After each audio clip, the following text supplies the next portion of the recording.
นามัตถุรัตนตยัสสะขอนอบน้อมแด่พระรัตนตรัยด้วยเสียงเก้าอภิวันทนาน้อมพระจอมไตรอันล้ำค่าพระพุทธาผู้โลกตั้งเป็นองค์แก้วหน่วยปฐมอภิวาทกราบก้มพระธรรมทรงผ่องใสเลิศวิไลงามงดดังสุรีแยงพื้นผู้เป็นพื้นหน้าบุญล้นพระสังโฆองค์เอกวันธนานกไปขมาก้มกราบการขอโอกาสครูบาอาจารย์พระสงฆ์สมณีทุกองค์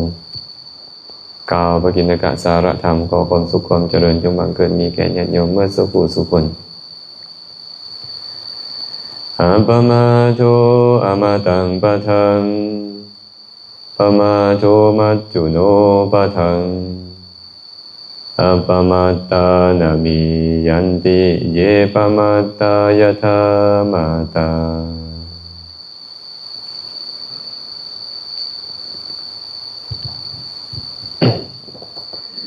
พุทธพจน์บทนี้พระสัมมาสัมพุทธเจ้าตรัสไว้ในคัมภีร์คุตตกนิกายธรรมบทอัปปมาโทอมตังปะทังปมาโทมัจจุโนปะทังอัปปมัตตานะมียันติเยปมัตตายะถามตาแปลว่าอัปปมาโทความบ่ประมาทอมตังปะทังเป็นทางสู่อมตะคือความบ่ตายหมายถึงนิพพานปมาโทมัจจุโนปะทังความประมาทเป็นทางสู่ความตายหมายถึงการเกิดเมื่อเกิดแล้วก็มีการตายเมื่อมีการเกิดก็ต้องมีการตายการเวียนตายเวียนเกิดนั่นแหละความประมาทยอมพาบุคคลเข้าไปสู่ทางนั้นอัปปมัตตานะมียันติเยปมัตตายะถามตาความที่บุคคลผู้บ่ประมาทอัปปมัตตานะมียันติชื่อว่าบ่ตายเยปมัตตายะถามตาคนตายแล้วฉันใดคนประมาทกับฉันนั้นคันบ่ประมาทนี่นะมันจะเป็นปัจจัยให้พวกเขานี่ไหลเข้าไปสู่กระแสของพระนิพพานแต่หากความประมาทเกิดขึ้นมันก็จะเป็นเหตุให้เราเนี่ยไหลเข้าไปสู่กระแสของสังสารวัฏคือเวียนตายเวียนเกิดบ่ฮู้จบบ่ฮู้สิ้นนี่แหละเกิดมาแล้วก็ต้องแก่ต้องเจ็บต้องตายต้องพัดพรากจากของหักห่วงแหนต้องประสบพบเจอสิ่งที่เราบ่มักบ่พอใจต้องผิดหวังพร่ำซอกนานาประการอันนี้เป็นปกติของการเกิดคนประมาทเลยต้องเกิดเพราะเขาประมาทเขาจะบ่ประกอบกุศลคุณงามความดีอย่างอัปปมัตตานะมียันติผู้บ่ประมาทชื่อว่าบ่ตายที่ยังชื่อว่าบ่ตายเพราะบ่เกิดเห็นป่ะบ่เกิดเลยบ่มีการตายแม้นผู้ใดตายผู้เกิดนั่นแหละตายนัตถิชาตัสสะอะมรณังความบ่ตายของคนที่เกิดมาแล้วบ่มีเกิดมาแล้วต้องตายฉะนั้นอัปปมัตตานะมียันติเนี่ยผู้บ่ประมาทชื่อว่ายอมบ่ตายเพราะเหตุที่บ่มีการเกิดจึงบ่ตายหรืออีกความหมายหนึ่งถึงแม้นว่าเขาตายไปแล้วชื่อเสียงของเขาก็ยอมบ่ตายเหมือนกับพระสัมมาสัมพุทธเจ้าเป็นบ่เสด็จดับขันธปรินิพพานไป 2,500 กว่าปีแล้วแต่ชื่อเสียงของพระองค์ก็ยังอยู่เพราะพระองค์เป็นผู้บ่ประมาทนั่นเองส่วนคนตายแล้วฉันใดเยปมัตตาคนผู้ประมาทนี่นะก็คือกันยะถามตาเป็นเหมือนคนที่ตายแล้ว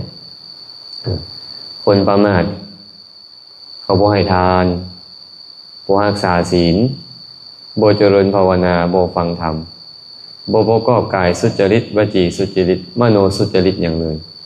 เขาจึงบ่ต่างอย่างจากคนตายเคยเห็นว่าเขาไปเคาะหัวโลงคนตายลุกขึ้นมาเด้อแม่เด้อ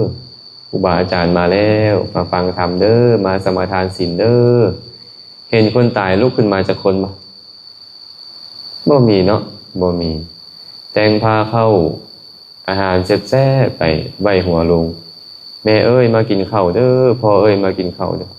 เห็นเขาลุกขึ้นมากินปะบ่มีคนตายแล้วบ่สามารถเฮ็ดอีหยังได้เลยฉันใดคนประมาทก็เช่นเดียวกันหากเจ้าประมาทเลินเล่อแล้วนี่นะเจ้าก็บ่ต่างอย่างจากคนตายเพราะว่าเจ้าบ่เฮ็ดกุศลคุณงามความดีเมื่อเจ้าบ่เฮ็ดกุศลคุณงามความดีเจ้าก็ไหลเข้าไปสู่กระแสของสังสารวัฏคือเก่าเมื่อไหลเข้าไปสู่กระแสของสังสารวัฏโดยทั่วไปแล้วไหลไปสู่หยังไหลไปสู่อบายเห็นบ่ไหลไปสู่อบายประสบทุกข์อยู่บ่จบบ่สิ้นประสบทุกข์อยู่บ่จบบ่สิ้นแบบนี้เพราะฉะนั้นพวกเราจึงควรเป็นผู้บ่ประมาทหากว่าพวกเราประมาทนี่ก็เป็นเหตุให้พวกเราต้องประสบแต่ความทุกข์บ่มีมือจบมือสิ้นพระสัมมาสัมพุทธเจ้าได้ตรัสปรารภเรื่องของนางสามาวดีก็เลยตัดคาถาเหล่านี้เอาไว้นางสามาวดีเนี่ยเป็นมเหสีของพระเจ้าอุเทนแต่ว่าพระเจ้าอุเทนมีมเหสีหลายคนหนึ่งในนั่นก็มีนางมาคันธียาเนาะแต่ว่านางมาคันธียานี่นะเราบ่ค่อยมักพระพุทธเจ้าเพราะว่าตอนที่พระพุทธเจ้าไปโพธิพ่อโพธิแม่ของเรานะพ่อของเรานี่เอาเราไปเสนอให้พระพุทธเจ้าว่าลูกสาวก็น้อยก็งามพระองค์ก็รอคันเป็นสามีภรรยากันเนี่ยมันเหมาะสมพระพุทธเจ้าก็เลยตำหนิห่างกายอันเหมือนกับพูดเหมือนกับกรีดเหมือนกับอุจจาระนี่นะบ่ประสงค์แม้แต่จะเอาพระบาทไปแตะใส่ดอกก็เลยเป็นเหตุให้เราผูกโกรธพ่อแม่บรรลุธรรมเป็นพระอรหันต์ไปแล้วแต่เราผูกโกรธพระพุทธเจ้าว่ามื้อใดมื้อหนึ่งเด้อค่อยได้เป็นใหญ่เป็นโตมามื้อใดค่อยสิฆ่าทิ่มพระพุทธเจ้านี่นะเราก็เลยได้ไปเป็นมเหสีของพระเจ้าอุเทนในสมัยนั้นเองพระสัมมาสัมพุทธเจ้าก็เสด็จเดินทางไปเมืองโกสัมพีนางฮู้ข่าวว่าพระสัมมาสัมพุทธเจ้ามาร้องไห้ทันทีเลยจ้างคนไปด่า7 มื้อพระอานนท์ก็นิมนต์พระพุทธเจ้าหนีเถาะก็น้อยนี่ก็หนีไปใส่อานนท์ไปบนอื่นไปเมืองที่เขาเริ่มใส่พุ่นคันไปพุ่นแล้วเขาด่าอีกเดอานนท์หนีอีกก็น้อยคันหนีไปอีกแล้วไปใส่ไปเมืองอื่นอีกก็น้อยเมืองที่เขาเริ่มใส่คันหนีไปแล้วเขาด่าอีกเดอานนท์หนีอีกแล้วมันจะอยู่บนใดได้ล่ะอานนท์เพราะฉะนั้นแหละเหตุเกิดอยู่บนใดต้องระงับมันอยู่บนหันก่อนสิไปใส่จึงค่อยไปเห็นปะเอาก็ตามดาวจึงนางมาคันธียาจ้างคนไปด่าคนแต่สมัยนั้นเองนางสามาวดีมีบริวารอยู่500คนเรานี่เนี่ยเป็นสนมของพระราชาความเป็นสนมของพระราชานี่มันเหมือนจะมีความสุขได้แต่ว่าเขาบ่ให้ไปใส่เขาขังอยู่คือกรงเนี่ยคือเอานกมาขังในกรงไปใส่ก็บ่ได้มีมื้อหนึ่งคนไส้ของนางสามาวดีชื่อว่านางคุชุตรานางคุชุตรานี่นะเราเป็นคนหลังค่อมเป็นคนขี้ให้เป็นคนหลังค่อมพระราชาก็ให้เงินเรามื้อละ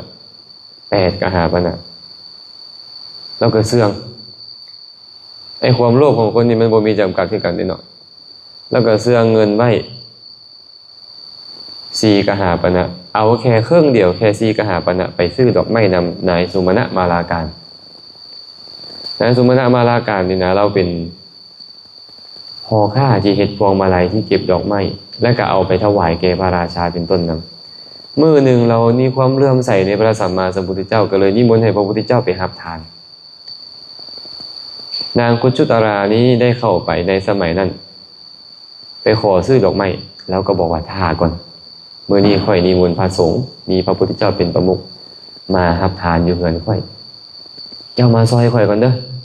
ซอยเอาบุญน้ำกันก่อนแล้วก็ไปซอยก่อนเพราะอยากได้ดอกไม้ไปให้นางสนมของพระราชานี่ให้กลุ่มนางสามาวดีปรากฏว่าหลังจากฟังธรรมจบลงบรรลุเป็นพระโสดาบันเบิ่งไหมมันบังเอิญบ่เนี่ยเป็นความบังเอิญบ่ฮะอย่าออกแปม บ่มีดอกความบังเอิญเนาะความบังเอิญบ่มีในโลก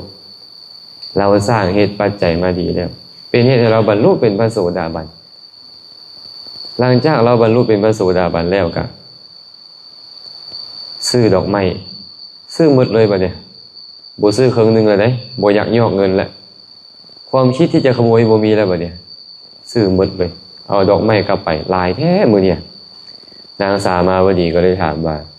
อ้าวหญิงสาวไส้เป็นยังเจ้าคือเอาได้ดอกไม้มาหลายแท้มื้อนี้พระราชาใจดีว่าให้เงินเพิ่มบ่บ่ว่าซั่นพระราชาให้ปกตินั่นแหละแต่ว่าแต่ละมื้อผ่านมานะข้าน้อยนี่ซื้อแต่ครึ่งเดียวครึ่งนึงแล้วเอาไว้ว่าซั่นแต่มื้อนี้ซื้อหมดเราก็บ่ให้ได้นางสามาวดีอ้าวเป็นหยังเจ้าคือเฮ็ดแบบนั้นซั่นน่ะมื้อก่อนๆบ่ได้ฟังธรรมมันก็เลยบ่เห็นบุญเห็นคุณบ่เห็นโทษเห็นสิ่งที่มีคุณมีโทษอีหยังบ่ฮู้คุณฮู้โทษอีหยังว่าซั่นแต่มื้อนี้เขาน้อยได้ฟังธรรมในสำนักของพระสัมมาสัมพุทธเจ้าบรรลุเป็นพระโสดาบันแล้วแค่ได้ยินคำว่าพระพุทธเจ้าเนี่ยนางสามาวดีเพิ่นเทศน์หยังให้ฟังพ่อให้ฟังมึงดูคันสิให้เขาน้อยเทศน์นี่นะต้องให้เขาน้อยอาบน้ำดีๆนุ่งเครื่องดีๆก่อนได้สิซกมกอยู่แบบคนไส้นี่ไปเทศน์นี่บ่เหมาะนางสามาวดีพร้อมกับบริวาร500ก็เลยให้อาบน้ำดีๆให้เรานุ่งเครื่องงามๆแล้วก็ตั้งธรรมะให้เราตั้งธรรมะให้พร้อมไหนเราก็ขึ้นเป็นนางธรรมะแล้วก็เทศจบลงบรรลุเป็นพระโสดาบันหมดอยู่หั่นน่ะเบิ่งไหมบรรลุเป็นพระโสดาบันหมดได้ฟังธรรมของนางอันนั้นแต่พวกเฮานี่ก็เทศได้คือกันได้แต่จะเทศได้เฮาก็ต้องฟังเนาะต้องฟังต้องอ่านต้องศึกษาแล้วก็ไปเทศได้นางสามาวดีพร้อมด้วยบริวารในบรรลุธรรมหมดกราบเราเลยบัดนี้เคยเป็นคนใส่แต่กราบไปเลยนับตั้งแต่มื้อนี้เป็นต้นไปเจ้าจะเฮ็ดหน้าที่สาวไส้อีกพวกข่อยสิแต่งตั้งเจ้าในฐานะของความเป็นแม่เลยเพิ่นว่าแต่ว่าเจ้าต้องไปฟังธรรมแล้วมาเว้าให้พวกข่อยฟังได้ไอ้คนที่เขาบรรลุธรรมแล้วเขาบ่อิ่มบ่นายบ่เปิดในการฟังธรรมนี่นะเขาบ่เปิดบ่นายเพิ่นเลยเว้าไว้แบบนี้ดิบัณฑิตยอมบ่อิ่มด้วยการฟังธรรมคันผู้ใดเบื่อหน่ายการฟังธรรมผู้นั้นเอิ้นว่าคนผ่านบ่แม่นบัณฑิตแล้วเนาะเคยเบื่อบ่ล่ะไม่ออกเนาะจินดาหลายๆคนนี่โอ้ยฟังดุพ้นแล้วฟังดุพ้นแล้วเสียงความเป็นพานมันเกิดขึ้นเนาะบัณฑิตบ่อิ่มด้วยการฟังธรรม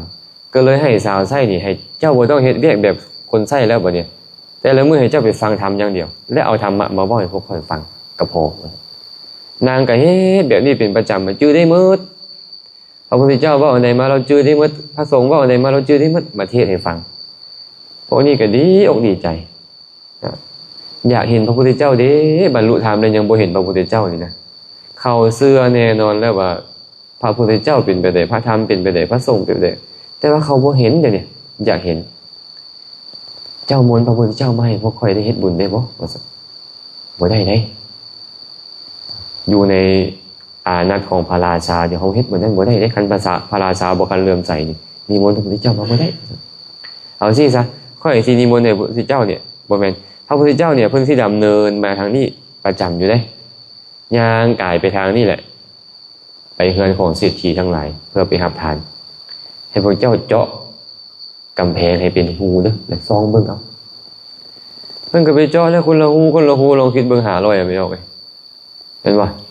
พระพุทธเจ้าก็ย่างกายไปเขาก็ได้เห็นพระพุทธเจ้าโอ้ยเลื่อมใสหลาย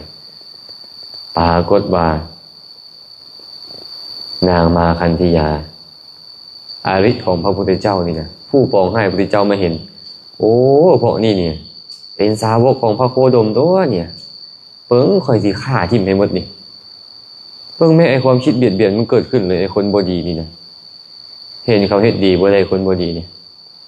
คันผู้ใดก็ตามจะเห็นคนอื่นเฮ็ดดีได้ความอิจฉาริษยาความบ่พอใจเกิดขึ้นแสดงว่าพวกเฮาเนี่ยเป็นคนพาลเฮงแล้วเด้เป็นคนพาลเฮงแล้วต้องระวังอันนี้เมื่อวานเนี่ยอาจารย์ไปเทศน์อยู่บ้านพลต้องไฟกระดับก็เลยไปเทศน์เรื่องของ พระเวสี อุบาสก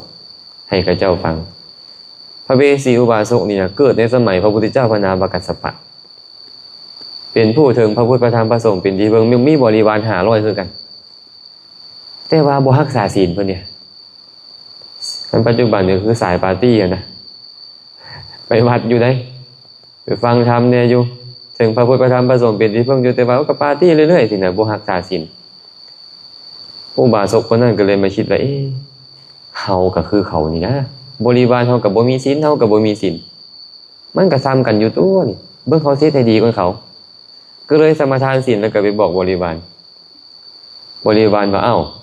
พระเวสีอุบาสกเฮ็ดได้เฮาก็เฮ็ดได้นะก็เลยสมาทานศีลคือกันพอสมาทานศีลคือกันอุบาสกพระเวสีก็เลยคิดว่าเอ้าเขาก็มีศีลเฮาก็มีศีลมันก็ซ้ำกันตัวเฮ้ยต้องเฮ็ดให้ดีกว่าก็เลยสมาทานบ่นอนนำเมียบัดเนี่ยชื่อพรหมจรรย์บ่เสพเมถุนก็ไปบอกกับบริวารก็คิดว่าเราเฮ็ดได้พวกเฮาก็เฮ็ดได้นะก็บ่นอนนำเมียคือกันพวกเพิ่นนี่ก็ได้ เหมือนกับแข่งกันเนาะเหมือนกับแข่งกันทีนี้เราก็เลยคิดว่าพวกนั่นก็บ่นอนนำลูกนำเมียเฮาก็บ่นอนนำลูกนำเมียมันก็ซ้ำกันตัวเอาแล้วเฮาจะไปพูดให้ดีกว่าก็สมาทานบ่บริโภคอาหารเวลาวิกาลสมาทานศีล8เลยบัดนี้ให้ครบเลยก็ไปบอกกับพวกบริวารมาค่อยสมาทานศีลแล้วได้ค่อยบ่บริโภคอาหารเวลาวิกาลแล้วได้พวกนั้นก็ไปรวมกันเราเฮ็ดได้เฮาก็เฮ็ดได้นะเฮ็ดคือกันแบบนี้แม่จังถูกต้องแม่นบ่คือพวกเฮาหมู่ดีก็นิดนึงอยากตัดหมู่อยากเบียดเบียนหมู่อยากบั่นทอนหมู่ดีกว่าตนบ่ได้มันก็เลยกลายเป็นวัฒนธรรมของคนลาวไปแล้วเห็นบ่หมู่สร้างตึกสูงกว่าตัวเองพยายามไปเฮ็ดให้ตึกหมู่ถล่มแทนที่ตัวเองสิสร้างตึกให้สูงขึ้นบ่เฮ็ดอันนี้เป็นนิสัยของขี้ห้ายของคนลาวเลยได้นี่แล้วก็บ่แม่นแต่คนลาวอาตมาว่าหลายประเทศอยู่เป็นแบบนี้แต่ว่าที่เฮาเห็นกันอิจฉากัน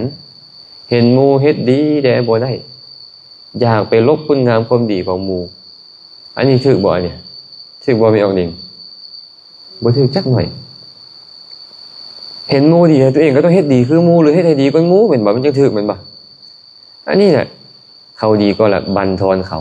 ตัวเองดีขึ้นซะบ่แม่นคนใดก็ตามอยากให้ตัวเองดูดีไปบั่นทอนคนอื่นบ่ได้เอิ้นว่าคนดีบ่ได้ถูกเบิ่งบ่ดูดีได้คนรังเกียจซะแม่นบ่ฉะนั้นเฮาเห็นเขาเฮ็ดดีโอ้ดีเนาะเฮาก็เฮ็ดดีคือเขาก็นะหรือเฮ็ดดีให้ยิ่งกว่าเขาก็นะอันนี้ดีไอ้ความอยากดีก็งูมันเป็นมานะก็ตามเด้แต่ว่าเฮ็ดดีบ่ไปเฮ็ดในสิ่งที่บ่ดีอุบาสกนี่เห็นบ่ทั้งที่ทุศีลแต่ได้อาศัยกันและกันดีขึ้นกว่าเก่าว่ะดีขึ้นกว่าเก่าสุดท้ายอุบาสกนี่ก็เลยคิดว่าอุบาสกพระเวสีนี่นะเขาก็ถือศีลได้บ่นอนนำลูกนำเมียบ่บริโภคอาหารเหมือนกันกับเฮาก็ซ้ำกันตัวนี่นะและเฮาเทศให้ดีขึ้นกว่าเก่าไปหาพระพุทธเจ้าพระนามกัสสปะเขาต้องขอบวชพอบวชปุ๊บบรรลุเป็นพระอรหันต์ไปบอกให้บริวารฮู้ค่อยออกบวชแล้วได้ไปบรรลุอรหันต์แล้วได้พวกบริวารเห็นมันเป็นยังไงบัดเนี่ย500คนบ้าพระเวสีอุบาสกก็ยังออกบวชแล้วบรรลุอรหันต์ได้เฮาก็เฮ็ดได้นะเพิ่นว่าออกบวชคือกันเพิ่นก็ได้ไปขอบวชมันเลย500หลังจากบวชแล้วพระเวสีอุบาสกเคยคิดว่าอยากดีกว่าหมู่แม่นบ่แต่ความคิดนั้นหายเลยเป็นอรหันต์แล้วก็เลยคิดว่าเฮ็ดจังได๋เนาะพวกอุบาสกทั้ง500จังสิบรรลุอรหันต์เหมือนกันกับเฮาคนละเรื่องเลยเนาะตอนบ่คันบรรลุธรรมนี่อยากดีกว่าหมู่เท่านั้นเห็นบ่ตอนบรรลุธรรมเลยอยากให้หมู่ได้เหมือนกันกับตนคันซั่นพระอริยเจ้าเขานี่นะเขาต้องอยากให้หมู่เป็นเหมือนกันกับตนหรือดีกว่าตนบ่คือพวกเฮาเด้แม่นอยู่พวกเฮาเข้าวัดดีฟังธรรมอุปถากดูแลครูบาอาจารย์ดีแต่ละอยากดีกว่าหมู่บ่อยากให้หมู่ดีคือตัวเองอันนี้ความคิดของคนที่มีกิเลสคือพวกเฮาบ่แม่นวิธีการจะเฮ็ดให้ตัวเองกลายเป็นผู้ประเสริฐวิธีนี้เนาะต้องอยากให้หมู่ดีเหมือนกันกับตนหรือดีกว่าตนแห่งดีอนุโมทนาชื่นชมนำหมู่และพยายามดันตัวเองให้ดีเหมือนกันกับหมู่คือกันแบบนี้จึงถูกสุดท้ายทุกคนได้บรรลุเป็นพระอรหันต์พระเวสีอุบาสกบรรลุอรหันต์แล้วอยากให้หมู่บรรลุเหมือนกันกับตนสุดท้ายกับบรรลุ พระพุทธเจ้าก็เลยบอกกับพระอานนท์อานนท์เอ้ยเพราะฉะนั้นพวกเจ้าจงศึกษาเดี๋ยวนี้ว่าเฮานี่นะจะเฮ็ดสิ่งที่ดีขึ้นสิ่งที่ป่านี่ยิ่งขึ้นไปบางทีใส่กันได้เนี่ยไม่ออกแปมไม่ออกนิงไม่ออกจินดานี่นะผู้นี้เฮ็ดดีแล้วเบิ่งข่อยก็สิเฮ็ดให้ดีเหมือนกันกับเขาโอ้ไม่ออกแปมคือว่าเรียนเก่งแท้ฟังธรรมะแล้วเข้าใจดีแท้เมื่อก่อนข่อยก็สิตั้งใจให้เป็นเหมือนกับเราก่อนน่ะอันดีบ่แบบเนี้ยดีบ่แม่นบางสิไปล้มเราให้เราบ่เข้าใจก่อนให้เราบ่ตั้งใจฟังก่อนบ่ถูกอ่ะนะเนาะเขาก็ต้องดันตัวเองแม่นบ่ไม่ออกแปมเห็นแม่จินดานี่เราคือดีแท้ไปวัดฟังธรรมดีได้เนี่ยมีเวลาบ่ได้มักนั่งสมาธิค่อยก็สิเฮ็ดให้เหมือนกับเราก่อนนะจังซี่อาศัยกันและกันผลักดันตัวเองอย่าบั่นทอนคนอื่นแต่นางสามาวดีกับนางมาคันธียาบ่แม่นได้นี่เห็นบ่นางสามาวดีปรารถนาดีอยู่แต่ว่านางมาคันธียาเนี่ยอยากฆ่าเราเนี่ยหาวิธีเลยหาวิธีไปกล่าวโส่เสียดไปบอกพระราชานางสามาวดีมีใจให้พระโคดมได้นะเพิ่นนะเบิ่งแม่ไปเจาะปองเบิ่งแต่พระพุทธเจ้ากับพระสาวกอันนั้นว่าซั่นพระราชาก็เสือเด้บ่เสือเด้ก็สั่งให้คนไปปิดซะปิดปองปิดหูอันนั้นน่ะบ่พอใจอีกหาวิธีเรามักพระโคดมนะมักพระสงฆ์นะฮะนะบ่ซื้อเอาไก่ให้เราไปฆ่าต้มกินให้แม่บ่ซื้อเราฮู้แล้วว่าพวกนี้เขาบ่ฆ่าเขามีศีลดีแล้วแม่นบ่ก็สั่งเรามาว่าเอาไก่ไม่ค่อยเด้อเอา16ตัวฆ่ามา8ตัวอีก8ตัวบ่ฆ่าคันค่อยสั่งเอาไก่ให้ไปให้นางสามาวดีแล้วเอาไก่ตัวเป็นไปเด้อก็สั่งไปบอกพระราชาข้าแต่มหาราชนางสามาวดีนี่มีใจให้พระพุทธเจ้ามีใจให้พระสงฆ์ได้เห็นไหมบ่เชื่อนี่ให้เราฆ่าไก่พระองค์ลองสั่งเราฆ่าไก่มาต้มมึงดูเราสิเฮ็ดบ่คันเราฮักพระองค์นี่นะว่าซั่นเขาก็บอกให้เอาไก่ที่ยังบ่ตายนะไปเขาบ่ฆ่าสัตว์แล้วความคิดจะฆ่าสัตว์ก็บ่มีแล้วพระโสดาบันแม่นบ่เขาก็บ่ฆ่าทรงข่าวมาบอกพระราชาเห็นบ่เขาหน่อยเห็นบ่เนี่ยบ่ยอมเฮ็ดเพื่อพระองค์เลยบัดนี้ลองสั่งว่าให้ฆ่าไก่แล้วต้มไปให้พระถวายพระพุทธเจ้าเบิ่งดูรอบนี้เราก็เลยให้เอาไก่ตายไปบัดนี้ไปฮอดปุ๊บก็บอกเอามาโลดเลยเนาะคำนั้นตายแล้วเอามาโลดข่อยก็สิเฮ็ดสินะไปฟ้องพระราชาเห็นบ่นี่เขาหน่อยตอนเฮ็ดให้พระองค์นี่เขาบ่เฮ็ดได้ตอนเฮ็ดให้พระราชานี่เขาเฮ็ดตอนเฮ็ดให้พระพุทธเจ้านี่เขาเฮ็ดได้เบิ่งดูนี่นะพระองค์คิดว่าจังได๋เนี่ยเริ่มบ่บัดเนี่ยความคิดเขาเริ่มผิดอันนี้ระวังเนี่ยไอ้คนใกล้ตัวเขาโดยเฉพาะคนใกล้ตัวเขานี่นะเขาสามารถเอิ้นว่าแถลงแปลงวาดภาษาบ้านเฮาแม่นบ่เขาสามารถแถลงแปลงวาดความสำนี้เขาสามารถแถลงแปลงวาดให้ดูดีเป็นแนวอื่นได้ไอ้คนมันฉลาดแบบใดก็มีฉลาดในการเว้าสิ่งที่ผิดให้ถูกก็ได้เว้าสิ่งที่ถูกให้ผิดก็ได้เว้าความบ่มีให้เป็นเหมือนเรื่องมีจริงก็ได้เว้าเรื่องความมีจริงให้มันเป็นเหมือนกับบ่มีก็ได้เราต้องระวังจะไปเชื่อความข้างเดียวเนาะอย่าไปเชื่อความข้างเดียวเด็ดขาดเลยพระราชานี่ก็เริ่มแต่คิดตะโกนใจขึ้นได้บัดนี้ได้แต่ว่าก็ยังบ่เชื่ออยู่สงสัยแหละบ่เชื่อรอบใหม่มานี่นะเราก็ไปถามพระราชานี่เวลาเขาไปนอนกับมเหสีเขา7 มื้อนี่อยู่นี่อีก7 มื้อนึงอยู่กับผู้นั้นอีก7 มื้ออยู่กับผู้นั้นหรือว่าเพียรมื้อนี้อยู่กับผู้นี้มื้อหน้าไปอยู่กับผู้ใหม่ไปสิแม่นบ่แล้วก็ถามมื้อนี้สิไปตำนักของผู้ใดสิไปหานางสามาวดีเพิ่นน่ะเตรียมเลยเป็นจังได๋ให้เพิ่นนี่ไปเอางูมาเอางูเห่ามาแต่ว่าให้เอารีดพิษเอาแข้วมันออกบ่อยากบ่เฮ็ดให้พระราชาย่านไปตอดพระราชาเด้แต่อยากเฮ็ดให้เหมือนกับว่านางสามาวดีพยายามฆ่าพระราชาก็เอาเสื่องไปในพินพระราชานี่เรามีพินของเราเด้เราดีดพินไปนี่นะเราสามารถสะกดจิตพวกสร้างได้พร้อมสร้างให้เฮ็ดแบบใดก็ได้อันนี้ความพิเศษของเราแล้วมีมนต์สามารถปราบสร้างได้พินนี่ก็เลยต้องอยู่กับเราตลอดเลยเราก็เอาไปนำแต่ว่านางมาคันธียานี่เอางูไปใส่ไปในพินแล้วก็เอาพวกดอกไม้พวกอย่างอัดไว้ให้พระราชาบ่ฮู้แล้วก็เอาไปแล้วก็ไปวางไว้เทิงหัวนอนของนางสามาวดีพุ่นบัดนี้พระราชาก็ไปนอนเนาะ ไปนอนนำนางสามาวดีกะเขาก็มีการเสิร์ฟเหล้าเสิร์ฟอย่างเป็นบรพราชาเนาะน้ำจันทร์เขานี่นะนางก็เป็นลอยดึงกันดอกไม้อันปิดพินไม่ออกมางูมันก็ออกมาเลยบ่นี้ด้วยความมันตกใจมันก็อยากให้มันเนาะมันบ่ได้กินอีหยังมันบ่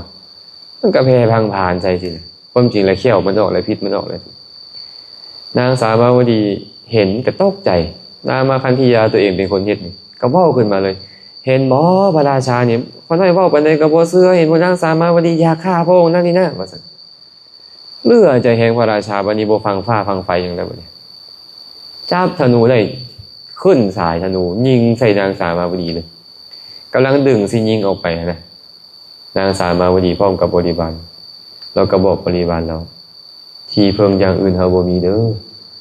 มีแต่เมตตาอย่างเดียวอย่าโกรธพระราชาเด้อแล้วก็อย่าไปโกรธแล้วนาง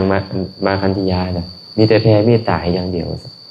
พระราชาก็บ่ฟังฟ้าบ่ฟังไฟยิงลูกธนูออกไปลูกธนูไปแล้วมันโค้งกลับมาบ่เนี่ยไม่เอามันโค้งกลับมาสิถึกพระราชาอีกนะแต่ก็บ่ถึกโค้งกลับมาพระราชาตกใจป๊าดธนูของข้อยนี่ค่อยยิงไปนี่น่ะถึกขี้หินก็ยังทะลุนะเป็นอย่างว่ามันคือบ่ไปถึกนางสามาวดีมันบ่ได้มีชีวิตจิตใจเลยธนูลูกธนูนี่มันยังฮู้คุณของนางสามาวดีค่อยเป็นคนแท้ๆค่อยคือบ่ฮู้คุณเล่าสวงเมาเลยตอนนั้นหายโกรธเลยไปขอโทษโอ้ยค่อยขอโทษขออภัยเด้อสามาวดีแล้วก็เลยถามเรื่องราวต่างๆค่อยขอโทษเจ้าเด้อยกโทษให้ค่อยซะนางสามาวดีก็บอกว่าเขาน้อยนี่นะนับถือผู้ใดขอให้พระองค์นับถือผู้นั้นและขอโทษขอโพยผู้นั้นข้าน้อยจึงสิยกโทษให้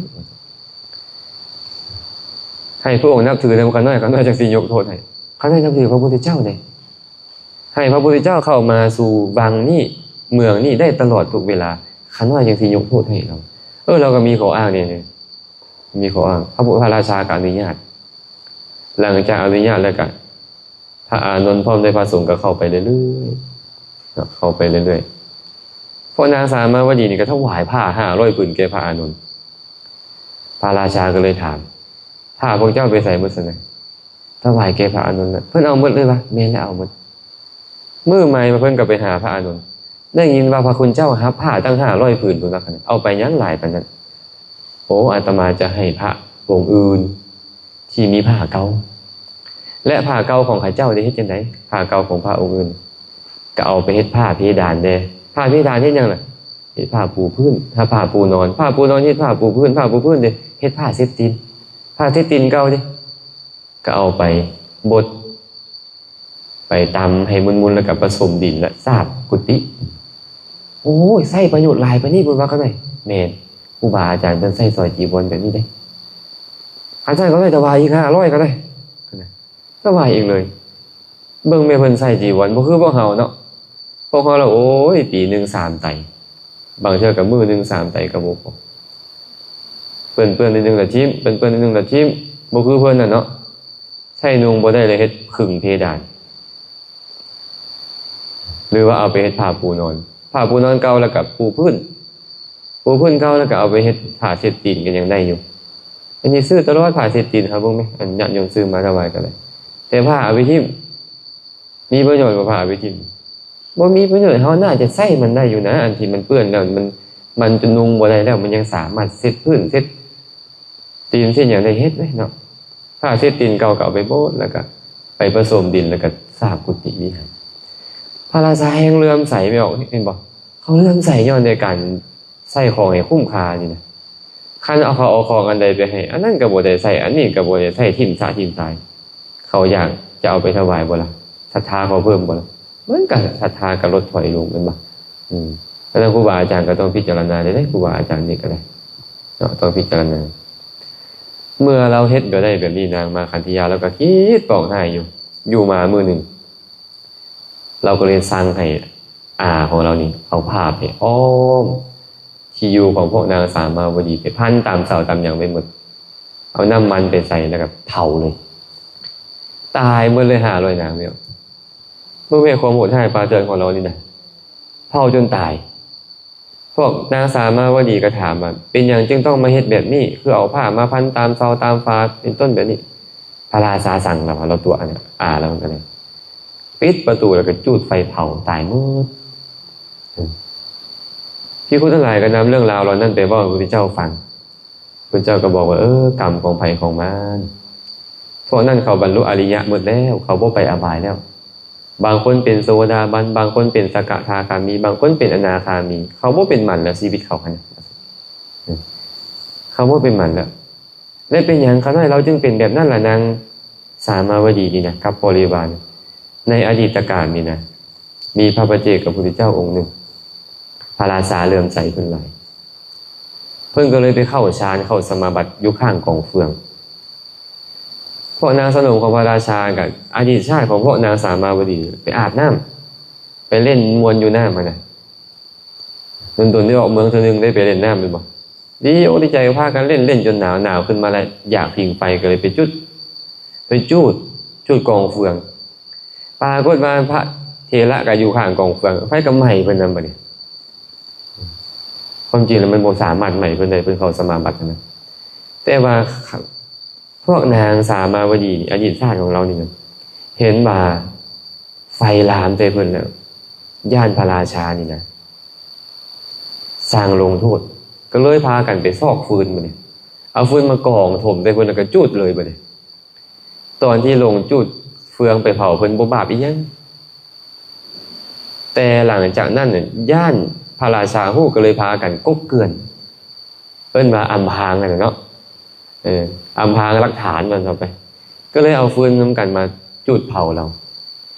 จุดเผาพระปัจเจกพุทธเจ้าแล้วก็หนีบ้านแม่นเพิ่นตายแล้วก็หนี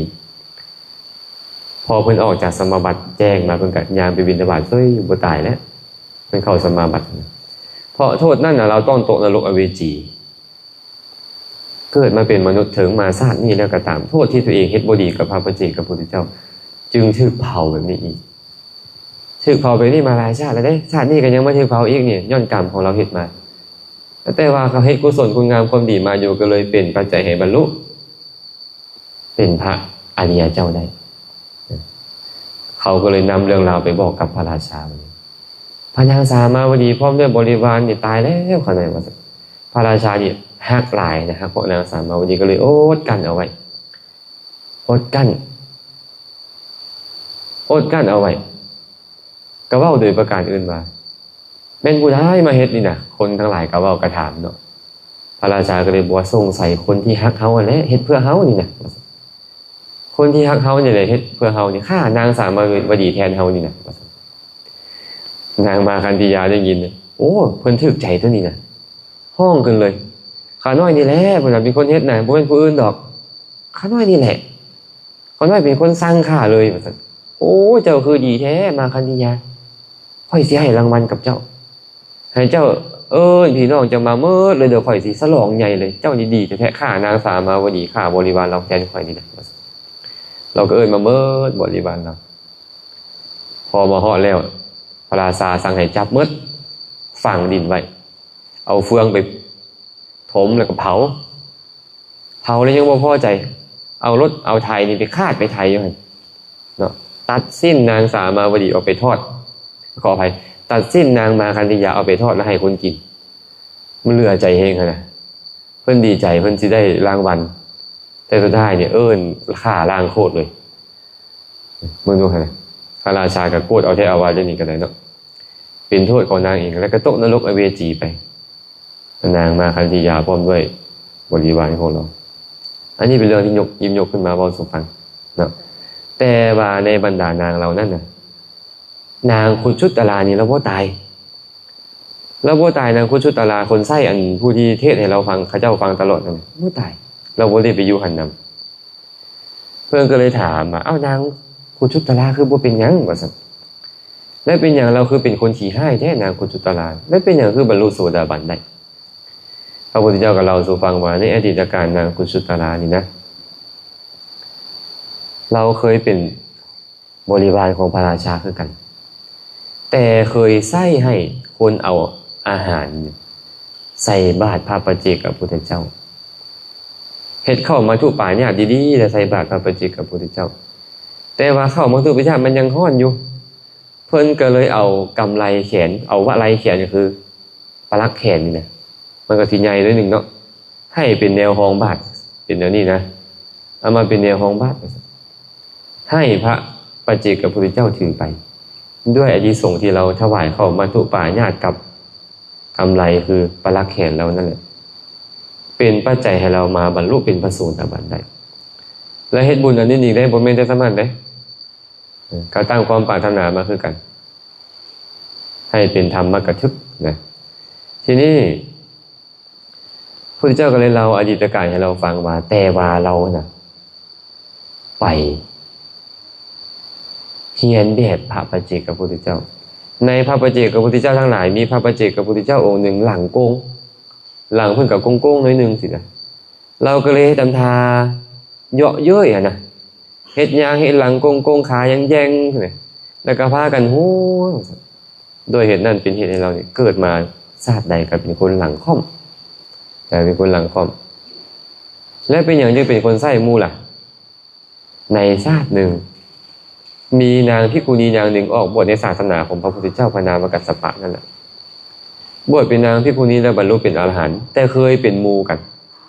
ก็เลยไปหากันเราก็แต่งหน้าแต่งตาอยู่เลยเฮ็ดเครื่องประดับอย่างใดอย่างหนึ่งตกเฮ็ดบีเป็นต้นอย่างตกเลยใส่เนี่ยเจ้าซอยเขาหน่อยเด้ซอยเขาหน่อยเด้ว่าซั่นเก็บบีให้เขาหน่อยเด้นางภิกขุณีก็เลยคิดว่าคันข่อยบ่เฮ็ดซอยเรานี่นะเราโกรธข่อยเราจะตกนรกอเวจีพุ่นได้นี่นะถ้าคันข่อยซอยนางเนี่ยนางไส้พระอรหันต์คือข่อยเราจะกลายเป็นคนไส้คนอื่นอีกหลายชาติได้นี่แต่ก็ดีก่อนตกนรกก็เลยก้มลงไปจับวียกให้เราด้วยโทษที่เราไปไส้ผู้มีศีลให้เฮ็ดเวียกให้เรานี่นะเป็นเหตุให้เราเนี่ยต้องเป็นคนไส้มูมาตลอด500ชาติแม่นคุ้มบ่ไปเนี่ยไปไส้ครูบาอาจารย์นี่นะไม่เอาเจ็บฮะครูบาอาจารย์เฮ็ดอันนี้ให้เขาน้อยแน่เฮ็ดนั่นให้เขาน้อยแน่สินะโอ้บ่ได้ได้แบบนี้เนาะไปข่าวเมธีคือกันได้ไอ้จั่วไอ้เนนคือกันไปใส่ครูบาอาจารย์บ่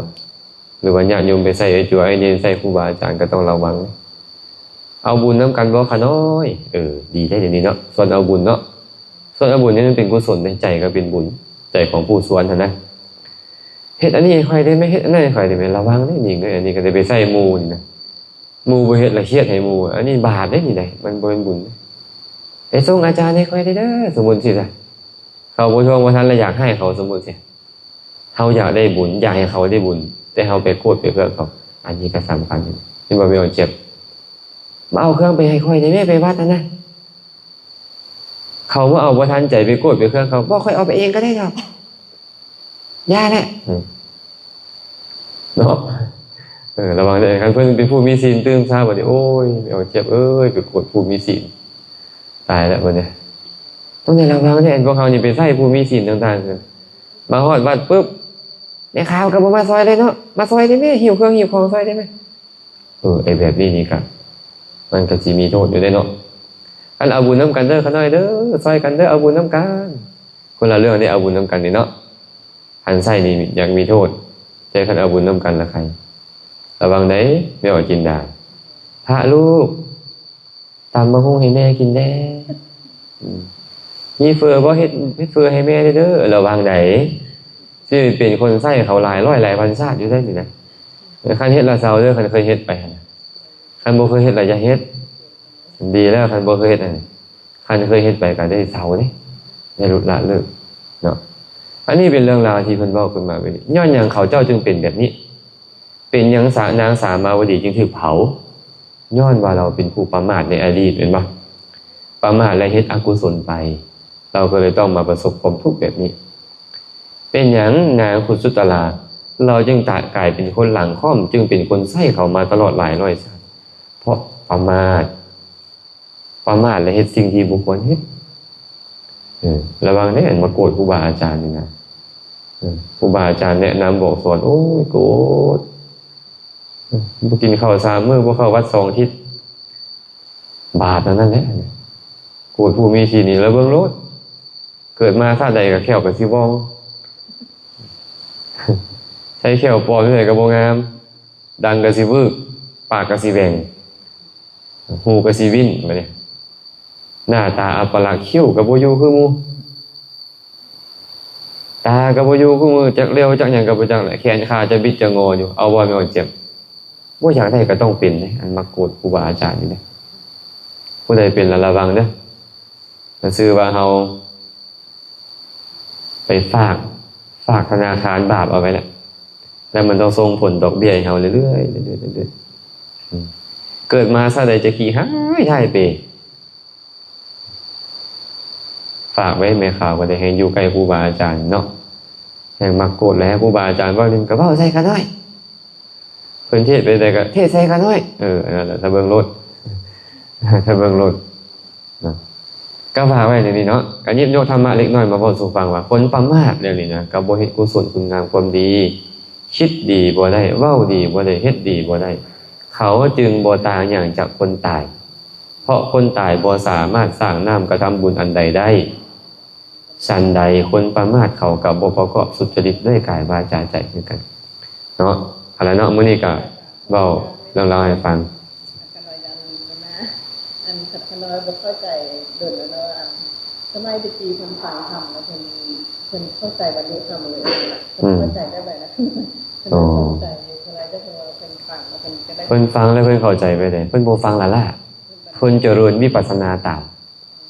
พิจารณาเห็นความเป็นจริงในสิ่งที่เพิ่นฟังนั้นเมื่อฟังแล้วพิจารณาเห็นความบ่เที่ยงเป็นทุกข์เป็นอนัตตาแล้วก็บรรลุธรรมได้อย่างเช่นเพิ่นฟังพุทธคุณฟังไปสมมุติมีครูบาอาจารย์เทศพุทธคุณให้ฟังแล้วความเริ่มใสมันเกิดขึ้นก็มาพิจารณาไอ้ปีติคมปิติครับเจริญวิปัสสนาว่าปีตินี่แม่นหยังเป็นนามธรรมอย่างนึงเป็นสังขารขันธ์สติที่ระลึกถึงพุทธคุณนี่แม่นหยังเป็นนามธรรมเป็นสังขารขันธ์เกิดขึ้นพร้อมกับหยังเกิดขึ้นพร้อมกับเวทนาสัญญาสังขารอื่นมีเจตนาเป็นต้นและวิญญาณขันธ์4นี้มันอาศัยยังเกิดขึ้นอาศัยหทัยยวัตถุคือรูปธรรมเกิดขึ้นโอ้ขันธ์5ตัวเนี่ยพุทธคุณนี่ก็คือขันธ์5ตัวนี้การตามระลึกถึงพุทธคุณนี่นะพุทธคุณบ่มีอยู่แล้วแต่ว่าขันธ์5ที่มันเกิดขึ้นปรารภพุทธคุณนี่บ่เที่ยงเนาะเป็นทุกข์เนาะเป็นอนัตตาเนาะบ่ควรยึดถือว่าเฮาว่าของเฮาใจมันก็เลยละวางสิ่งต่างๆแล้วก็บรรลุธรรมไปบ่เป็นฟังละแล้วบรรลุได้ฟังแล้วคิดตามใส่ใจตามและเห็นในสิ่งที่ตัวเองฟังมานั้นตามความเป็นจริงว่าทุกสิ่งทุกอย่างบ่เที่ยงเป็นทุกข์เป็นอนัตตาแล้วบรรลุธรรมแต่เขาต้องสร้างเหตุปัจจัยมาดีเหตุบุญมาดีอินทรีย์แก่งอกจังค่อยคือเฮานี่แหละเฮาพยายามฟังอยู่เทื่อละน้อยเฮาเข้าใจไปเทื่อละน้อยเข้าใจเทื่อละน้อยแล้วเฮาจะค่อยสามารถไปพิจารณาตามสิ่งที่เฮาเข้าใจมาได้แต่บ่ฮู้ว่าสร้างสมเท่าใดจังซี่ถึงเวลานั้นพวกเฮาก็ยังถือว่าสร้างสมกันอยู่ก็สร้างสมต่อไปเรื่อยๆเนาะสาธุก็คงจะพอสมควรขออนุโมทนาบุญนำญาติโยมสุขสุขคนขอให้กุศลที่เกิดขึ้นในครั้งนี้จงเป็นปัจจัยอำนวยอวยใจให้ทุกคนทุกท่านจงได้ประสบพบเจอแต่ความสุขปราศจากทุกทางปวงท้ายที่สุดแล้วก็ขอให้ทุกคนทุกท่านจงได้บรรลุถึงมรรคผลนิพพานในอนาคตการอันใกล้นี้โดยทั่วกันทุกท่านทุกคนเถิดขอพรจาก